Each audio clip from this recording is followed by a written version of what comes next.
In this video, I will guide you how to insert much greater than symbol in MS Word.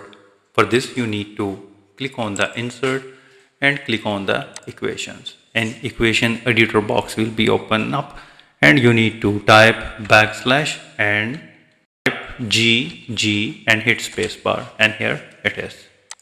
In the second method, you can also go to the insert and click on the equations and click on the insert new equations.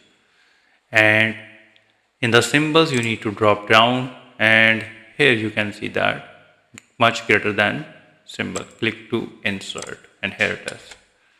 Another way is that you need to press the Alt key, and on the numeric side keypad, you need to press 8811 and release the Alt key, and here it is. In another way, you need to type 226B and press Alt X Alt together, and here you can see that.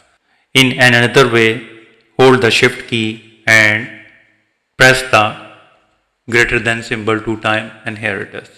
So with these 5 methods, you can easily insert much greater than symbol in Word document. If you think this video is helpful, please support my channel. Thanks for watching.